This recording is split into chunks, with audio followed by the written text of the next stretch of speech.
Hello, everyone. My name is Abigail Barbanel, and I've been a psychotherapist for 26 years. This podcast is the 11th in the series Taking the Mystery Out of Therapy.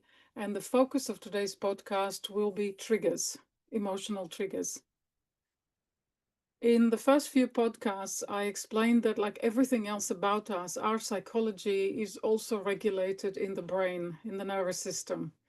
It means that if we want to change anything about our psychology, we have to change something about the architecture of our brain. I explained that a big problem we have as human beings is that the limbic brain, which is entrusted with our physical survival and the survival of our species, shuts down, weakens and shuts down the prefrontal cortex part of our brain, which is basically the bit of our brain that makes us competent, ethical, compassionate, empathetic, thoughtful adults who are capable of planning ahead and cooperating with others in a constructive way for everybody's benefits. So I showed you this um, slide, I think, which is, let me just share it. I'm sorry about the clunkiness, but you'll just bear with me, I hope.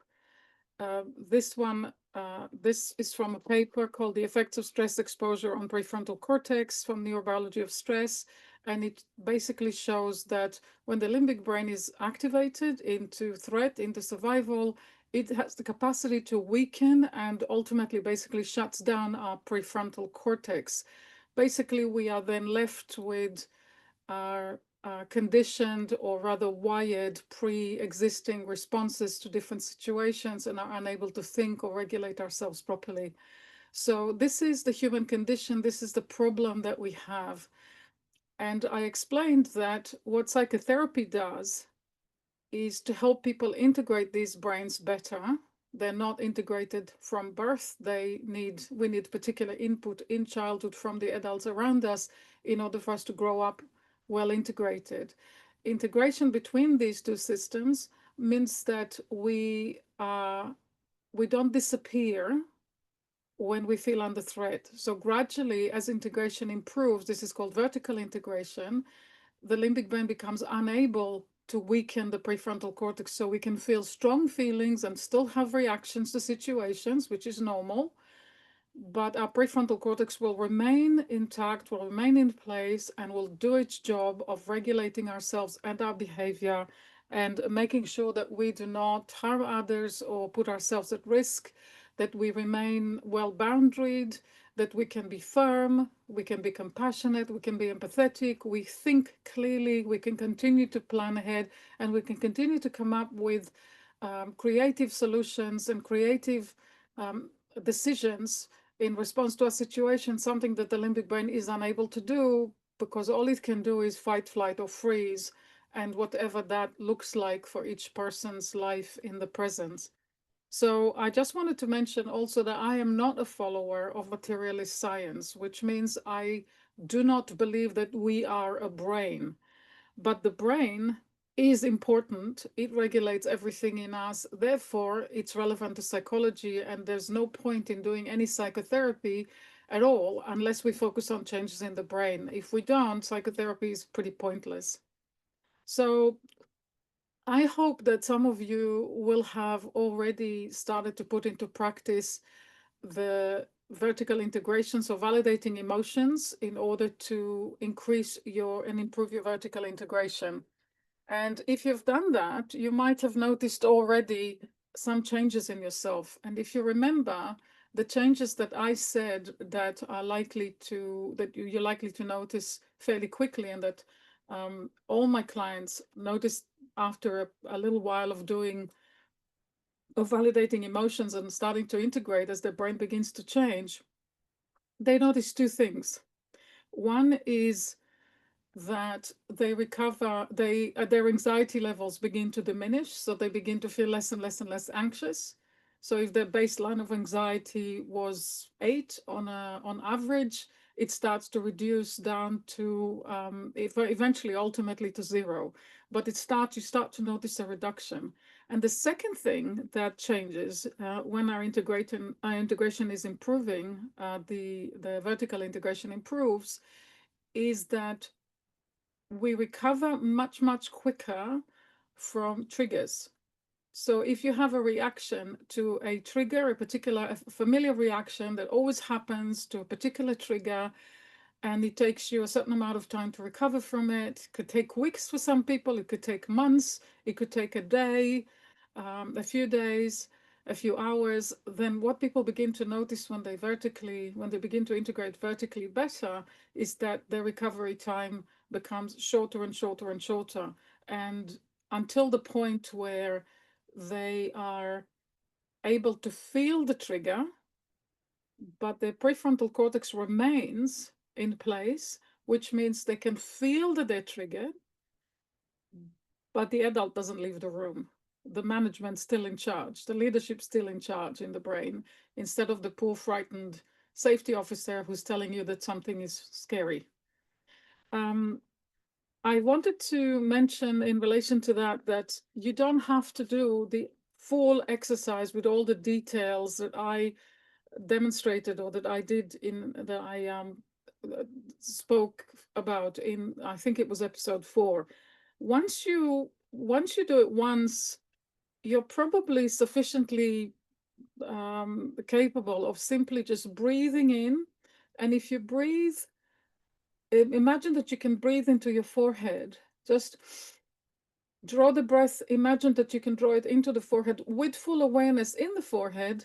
In yoga or meditation, they call it the eyebrow center.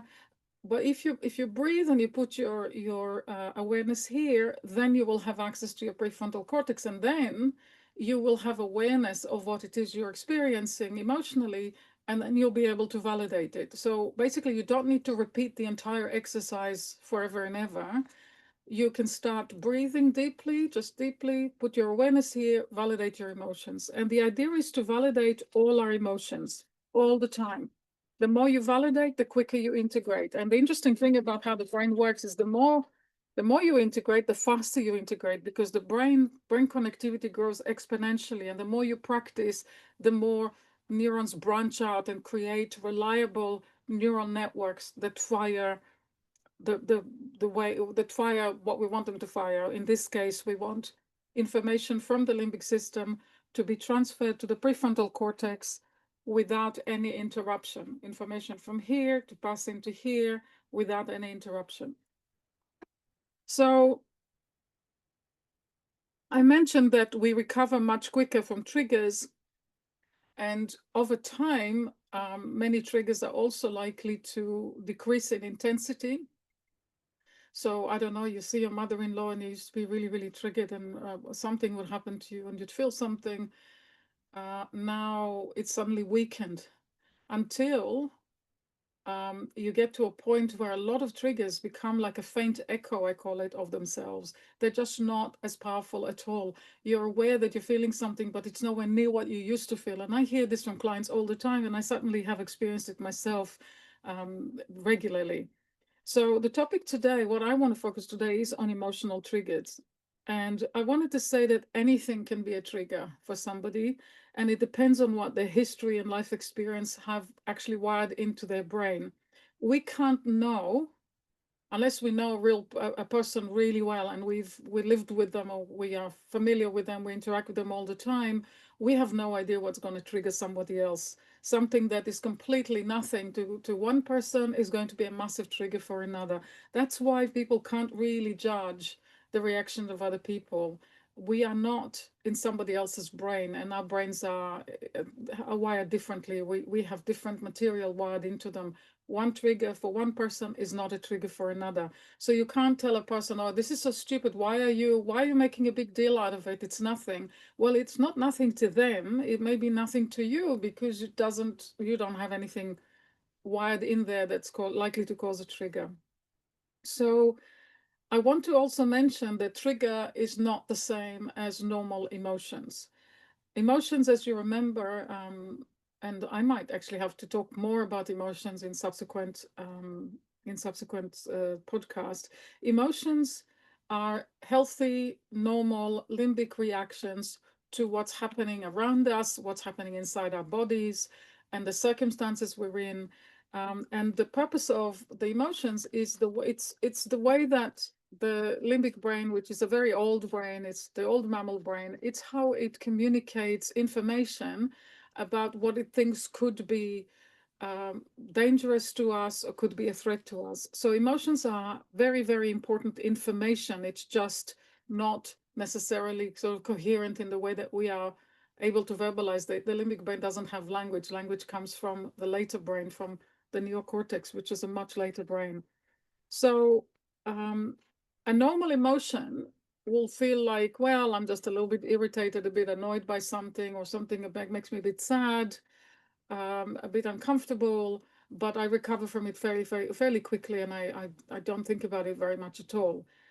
A trigger is something that feels disproportionate to what is actually happening, and so it's therefore we call it something that is 90% in the past. So if somebody has a trigger, like a disproportionate reaction to something that doesn't seem on the face of it to be a big deal, but the person experiences it as such, as overwhelming, then it's likely to be 90% in the past. So basically, it's something that is all consuming to the limbic brain, and that the limbic brain, without sufficient vertical integration, the limbic brain will take over and shut down the prefrontal cortex, so the person feels lost. So if something feels overwhelming, an emotion feels overwhelming, it's very likely to be 90% in the past and not in the present. So when a person is in the grip of that, they don't feel like they're now. They're in the reality that they're in now. Something else is triggered from their history, and then now somewhere else in their history that you might not know about. And they might not even be aware of completely, or at all at that point. And they're not here. They are responding to a reality that is wired in, and what they see in front of them isn't what you think they see. They see reality from within the filters that are in their limbic system from the past. So we're kind of temporarily lost, really. Um, there are different kinds of I think of it like as two largely broadly groups of feelings that can be involved with triggers. I think of them as explosive feelings or implosive feelings. So explosive feelings would be when somebody's triggered into extreme anger or rage, and they might take it out on themselves in the form of self-harm. So self-harm is, in fact, much of the time, self-harm is a expression of anger that the person is unable to express towards the person or the thing that they're actually angry with, and so they take it out on themselves, and that's a trigger. So self-harm is a response, can be a response to anger, and also lashing out at other people. So explosive feelings are something like anger, extreme rage or frustration that can be taken out on self or on others. Implosive feelings are feelings that are things like depression, loneliness, sadness, or a kind of paralysis that can lead to what people call procrastination. I actually get quite annoyed when people talk about procrastination as if it's like a behavioral problem. It's not. It's actually likely to be a trigger to the past. In the past, I wasn't able to do what I'm doing now because I was always triggered into feeling stupid and like I didn't have a right to say what I thought or share what I know. And I couldn't show that I was interested in learning or that I was intelligent. This trigger went to my, I don't have it anymore, which is why I can actually do this with you now and talk to you, and I don't really have any triggers at all. I'm actually quite enjoying this. The trigger that I had, which paralyzed me, which meant that I couldn't do these things, couldn't even write. So like I wanted to write a paper, or I wanted to write my thoughts, I couldn't do that. I used to get very, very anxious and very and agitated. So it goes to my childhood when my parents really didn't like me to be good at school. So I know that normally parents really like the children to be good at school, but my parents were the opposite. And for their own reasons, which I'm not going to go into, they were triggered by how well I did at school. I was usually shamed for getting good grades at school, and my parents reacted badly to my report cards and to positive comments from teachers. Teachers used to think, oh, it's great. They were telling my parents I was doing so great. They had no idea what I had to endure because of it. So, for example, not long after I started primary school at about age 6, my parents started to accuse me that I was just being nice to teachers, which is why I got good marks. So they never acknowledged the fact that I actually worked hard and I did my homework and I really enjoyed my studies and I was very engaged. They told me, oh, were you just smiling to your teacher again? And they used to say, well, they think you're smart or they think you're nice, but we know who you really are. My parents were really, really nasty. Um, and they also accused me of something which I didn't even understand as a child, which is that I was trying to pretend like I was better than them. So you can get a hint about what their issues might have been, but it was very, very nasty. So very quickly, I started to hide my schoolwork from my parents and all my achievements and any comments anybody else said. I wouldn't come home and say, oh, you know, the teacher said such and such about my exam, about my composition or something that I did. I just wouldn't tell them. I'd keep it to myself. So as a younger adult, in my I would say my early 20s or late teens and early 20s, I became, for a little while, quite an underachiever. I tried to reject that part of me that actually liked learning and liked exercising my brain and my intelligence, and I hid it. Later on, when I tried to study or produce, because I was encouraged by other people, for which I'm very, very grateful. Other people could see what I was doing, and I was encouraged, and I'm very grateful to all those people, and they probably know who they are, to go encourage me to go to university. But then I when I tried to do my studies, it cost me a huge amount. It was really, really difficult because I would get so agitated. I would get so distracted. My prefrontal cortex would shut down. Of course, I didn't know that. And I couldn't concentrate. So I did study. I did eventually finish, but it cost me a great deal more effort than it should have been because I was constantly pushing against triggers that I was suffering from. I wanted to share with you also, I wrote a paper that I would like to share with you, which is about how this kind of process was driving my what I had, which was bulimia, which I had from my late teens until my 20s. So this is part of this is on my page on academia.edu that everybody can go to, and you can go to my profile and you can find all my papers and articles there. And this one is the one I'm looking at. What are eating disorders really about? A therapist case study of self and experience of bulimia. That was a refereed paper published in a journal called Psychotherapy in Australia back in 2007. So that was kind of a self exposure sort of paper, and I was explaining how I learned from my own experience of having my intellect rejected, basically.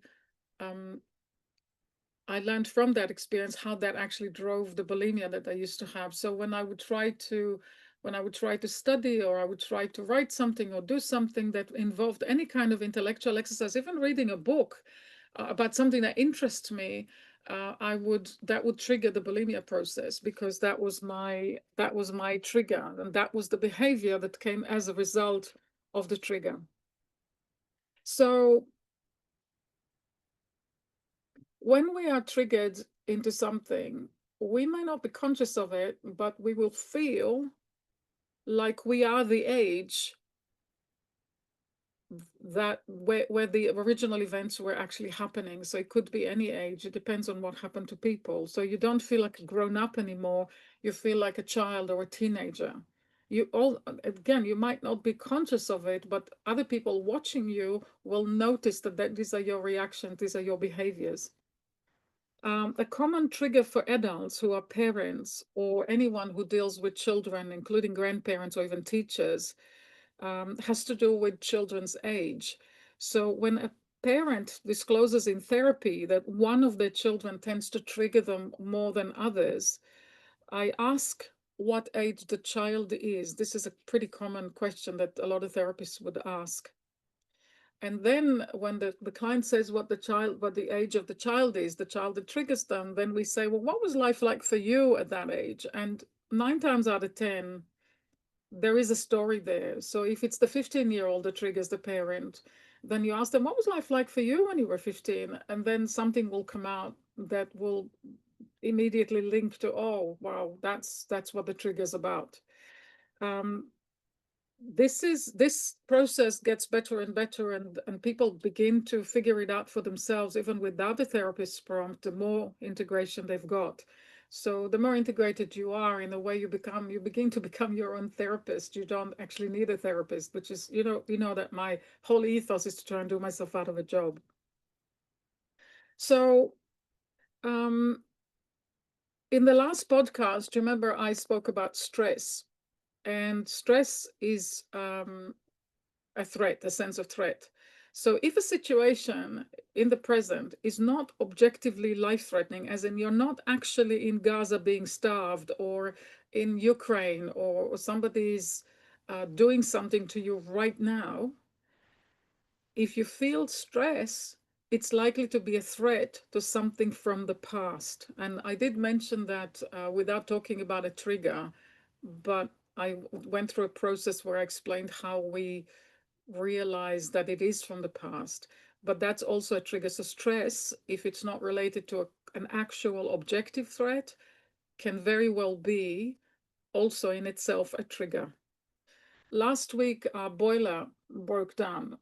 We depend on our boiler for hot water and for heating in the house. Unfortunately, it's still summer, so it's not very cold. But we faced not having hot water for showers. The company that took care of our boiler were busy and couldn't send an engineer for at least 2 days. It got fixed. Now, in the past, when I was still in the grip of massive childhood trauma, something like this would spiral me into what I used to call the trauma vortex.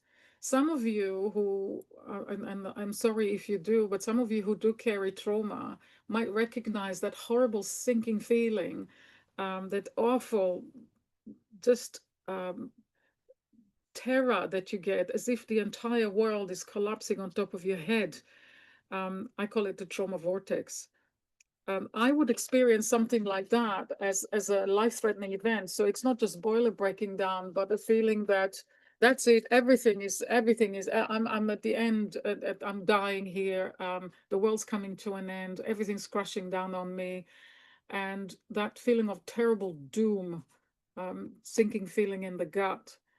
So in my particular case, because of the nature and the dynamic of my particular trauma, I would also experience like, well, nothing ever works out for me. I'm cursed.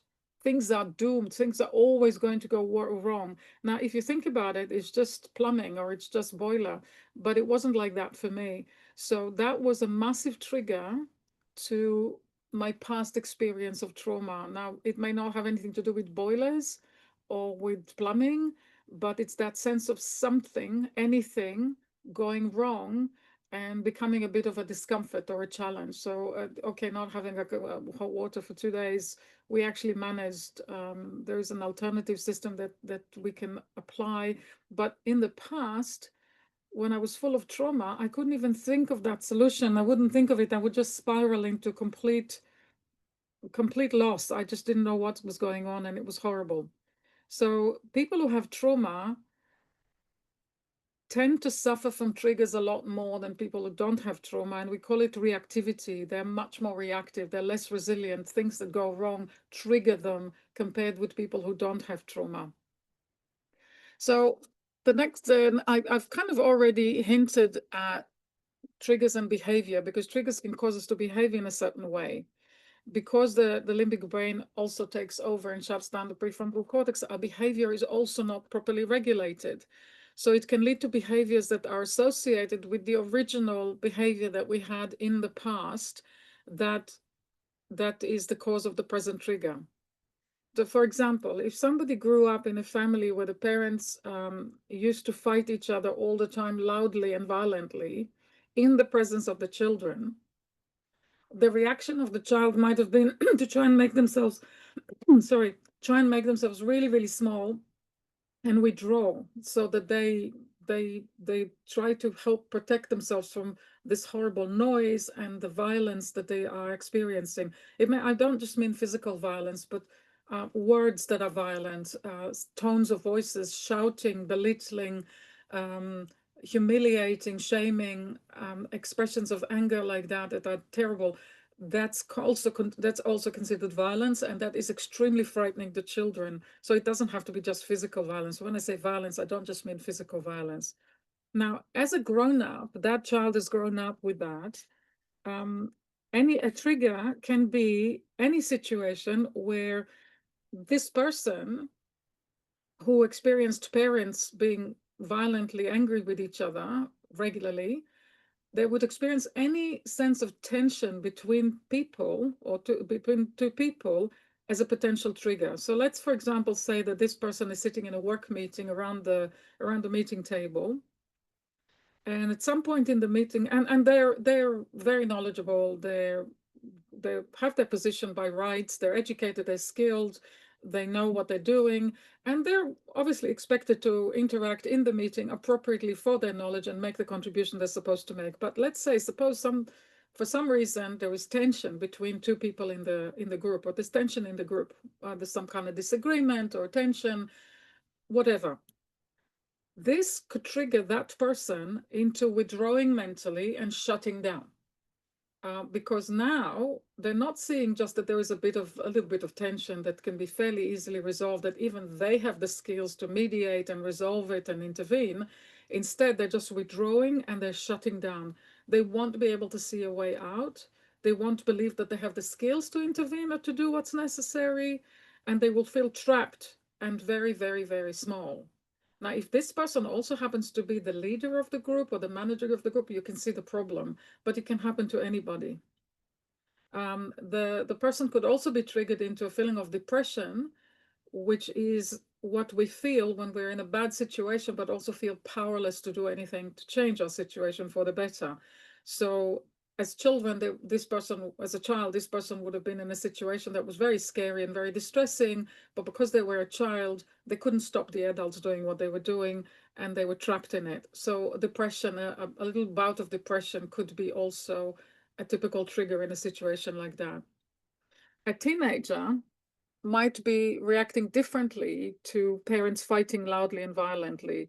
If the trigger in the present sends the person to the teenager wiring, to the teenager self, they might respond like they did when they were teenagers. Maybe they'd get angry with the parents, and maybe they'd stand up and be pissed off and say something and then leave the room and slam the door.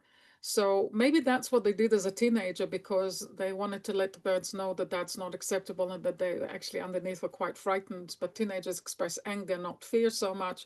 So maybe they've done that. Now imagine they sit in that meeting as an adult, and that's what they do. They get up, they storm out of the room, and they slam the door.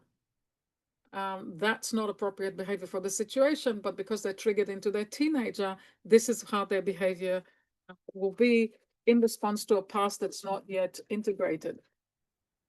In relationships, and as you probably know, or if you don't know, I'm a relationship and family therapist as well as individual therapist.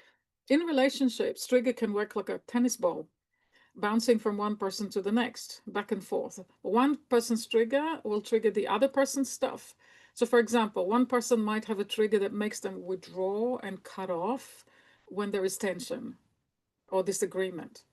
This could trigger the partner, the other person, into a sense of abandonment. They feel the other person withdraw, and that links to their experience as a child, maybe when their parent, perhaps, who was triggered as well, gave the child the cold shoulder. So one partner withdraws because that's what they always did when they were triggered. Well, sorry, when they witnessed tension. And the other one responds to that trigger by their own trigger, which is feeling abandoned because that's what they used to get the cold shoulder every time the parent was displeased with them. So that interplay of triggers is very, very common reason for why people come to therapy. When things go wrong with people and they either withdraw from each other or they fight all the time and there's a lot of disagreement. And by the way, that's not just with couples in an intimate relationship, it can be between any two people. You can bet you that it's a trigger triggering another trigger. So two people's triggers are interplaying and creating, unbeknownst and unintentionally creating for both people the original atmosphere where the original hurt was created. So now the people, again, with all triggers, the people are not in the present. They are experiencing something from the past. What they see in front of them is not their friend or their partner or their child, but maybe their mother or their father or whoever else was it in the past that hurt them. When both partners are able to access their prefrontal cortex, everything begins to change. They can then now see what's going on. They can recognize, they can validate their own feelings. So they, in other words, they can begin to regulate themselves. And then they're able to interact with the other person and see them for who they are and see the situation for what it is. So I hope this is clear enough. I'm absolutely sure that every single person listening to this has experienced something like that at some point. It is highly unlikely that there is one person listening to this who has never experienced a trigger. It's a human experience. So another thing I wanted to talk about is that an explanation is not an excuse. So there is always an explanation for why we behave the way we do, for why people do what they do. But an explanation and an excuse are not the same thing. Having triggers from the past does not give permission to people to abuse other people or to hurt them. If a partner, a colleague, a friend, or your child is alerting you to the fact that your behavior is hurting them, it is not appropriate to then try and justify yourself and say, oh, my mother behaved this way and did this to me or that to me. That is not the right way to respond. It may be the truth, but it does not give you an excuse to behave the way you do. The way to respond to bad behavior is to own up, to acknowledge it, and unconditionally apologize and make amends. And then you can go and look into yourself, maybe talk to a therapist, or maybe do your own process of integration and work with that so that it doesn't happen again. Domestic abuse and coercive control are not usually perpetrated by people who are simply triggered. They're more often perpetrated by people who actually have a personality disorder. But even people who aren't disordered can also end up hurting other people if they are unintegrated and triggers repeat again and again and again because of childhood trauma or some really big hurt that they've never integrated. I wanted to mention in the context of that also something that a lot of people aren't aware of. I have written about it in the past, but it's worth mentioning here. It's called destructive entitlement. Destructive entitlement. One of my teachers used to say that when people act out on other people out of a trigger, it's their way of letting the other people know how they feel. Triggers can also serve this purpose, but they're unconscious. If a parent who is triggered is a lot, repeatedly lashes out at their other parent or their children, for example, they may be unconsciously trying to induce fear or even anger in the other person or in their child. Now they don't know that that's what they're doing, but that's the dynamic. That's a kind of unfortunate and quite nasty dynamic of triggers that can happen. Is it's like I am acting out. I want unconsciously want the other person to feel what I'm feeling. That maybe if they feel what I'm feeling, then they will be sympathetic to me. But of course, we get the exact opposite of it. But either way, it creates the same atmosphere that existed in the original environment where the hurt was originally inflicted. This is very harmful to others. And it obviously doesn't help the person with the trigger because healthy people will also feel really awful for having hurt other people. And I often hear things from clients like, well, I know I'm triggered. I know this, I know I'm doing this, but I don't know how not to, I don't know how to stop it. When it starts happening, I can't stop it. And of course they're right, because their prefrontal cortex shut down, so they can't stop it. But they feel bad about it because they're also ethical people. And you can't continue to inflict hurt over and over and over again and then go and apologize a million times without it changing. That's going to damage the relationship. That's going to compromise the trust in the relationship. Um, so basically, if this happens, the responsibility is on the person who's triggered to do what's necessary to integrate themselves and heal the past so that they don't keep repeating this on other people. So what does that have to do with destructive entitlement? Well, kind of a lot. The famous, well, I'm saying famous, you might not know him. His name was Ivan Bozomeninaj. He was a famous family therapy researcher and theorist, and he created the term destructive entitlement. He identified it as one of the mechanisms through which trauma is transmitted from one generation to the next. So in family therapy, we call it multi-generational transmission of trauma or intergenerational transmission of trauma. Destructive entitlement means acting as if a person's past hurts gives them permission to inflict harm on others. So, for example, it's a form, I think of it as a form of kind of almost unconscious revenge. So you may not want to do that, but you end up doing it because it's unconscious, because your prefrontal cortex is not at that moment working. Destructive entitlement is exactly the mechanism that causes the state of Israel to inflict so much harm on the Palestinian people and basically attempt to exterminate them. Jewish history is obviously full of persecution, but instead of healing from it, Israel as a state had a chance to engage in I mean, Israel as a settler colonial state is problematic in the first place, but once they had it, they could use it to heal. But instead, they are perpetuating the trauma in themselves, and they are inflicting suffering on innocent people who had nothing to do with the persecution of European Jews. The same applies to groups of people that scapegoat migrants or asylum seekers. Right now in the UK, and I think in the US as well, and maybe all over Europe, we have a massive unleashing of horrible behaviors and emotions about immigrants and asylum seekers. I'm sure that the groups that are filled with such hatred towards asylum seekers and immigrants are actually people who have some kind of childhood trauma themselves, or maybe they've experienced injustice themselves somehow in their life. Now, instead of focusing on recovering from those, they take their fears, anger, and frustration on other people. They scapegoat the immigrants or asylum seekers. Even, I tell you what, even if theoretically they could really stop, people could actually stop all migration, all immigration, all asylum seekers from coming into this country or any country, those people will still not be satisfied. They will find another group.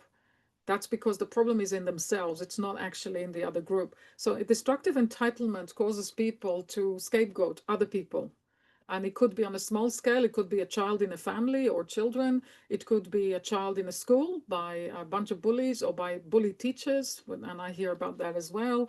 Or it could be on a larger scale in groups and in countries. Triggers clearly can be very dangerous both for the person that experiences them, because they can act in ways that are self-destructive, and they can also be dangerous to others who are on the receiving end of the behavior that the triggered person happens to have. It's very clear that they need to stop, and integration is the key to doing that. Vertical integration already leads to quicker recovery time, and it also opens the way to horizontal integration, which is the process that actually helps us finish unfinished business and actually heal traumas. Anybody telling you can't heal from trauma, ask them to give you a copy of the paper where that study is, because there's no evidence whatsoever, scientifically speaking, that trauma cannot be recovered from. And I live and breathe every day recovery in my practice. And I've done it for 26 years. So I know it is possible. Now, if you're suffering in a relationship and you're on the receiving end of abuse for somebody else, you do not have an obligation to understand their motives or their triggers or their history. If you are their victim, it is important to make sure that you're not isolated, that you have people who know what's going on in your relationship and what you're going through, and that you make it clear, or somebody else helps you make it clear to the person that's triggered and that's attacking you or that's hurting you, that you will not put up with that behavior any longer. It is then up to the other person, the one with the triggers who's hurting you, to integrate, which is what we call grow and heal, as I always say. It is not your responsibility to act as therapist for somebody else who's actually hurting you, or to be on the receiving end of their frustrations or unfinished business and to allow them to hurt you. If you're in a relationship with somebody with a personality disorder, and you remember I did a podcast on personality disorders, if you haven't seen it, I just have a look. Remember that people with personality disorders cannot change in the way that we're talking about, in the way that we're talking about integration, and it's not their fault. It's because their brain structure does not enable them to change, and they cannot regulate their behavior and their feelings. And therefore, if you are in a relationship with somebody like that, you need to know what you're dealing with, so that either you might decide to withdraw from it and leave it. And if that's not possible, you'll integrate yourself enough so that you can be always grounded and always present and know what you're dealing with so that you don't get hurt. What's likely to happen, though, is that if you are well integrating and getting better and better and are refusing to be the punching bag for somebody else with a personality disorder, that they will withdraw from you. And so it may not be your choice to disengage. They will disengage from you because somebody who's well integrated is not a good supplier for somebody with a personality disorder. So, a few last words. I'd like to suggest that you refer back to the podcast on integration and personality disorders and on anxiety, anything else that I've discussed. I haven't talked about depression yet, but I will in one of the podcasts to come. And if anything is unclear to you, or you would like to ask me questions or make suggestions or comments, please write to me to podcasts@fullyhuman.co.uk, and that is the email address for you to, let me show you there. Here we go. Podcasts@fullyhuman.co.uk for any comments, questions, feedback, suggestions. As I explained, I am really sorry. I probably won't be able to respond to just about everyone who writes to me, but I am actually printing those emails and I'm extracting the information and the questions, and I will address them in podcasts as they come. So please do watch them and engage, and I wish you happy and solid integration and growth and development to your potential and a peaceful and happy life.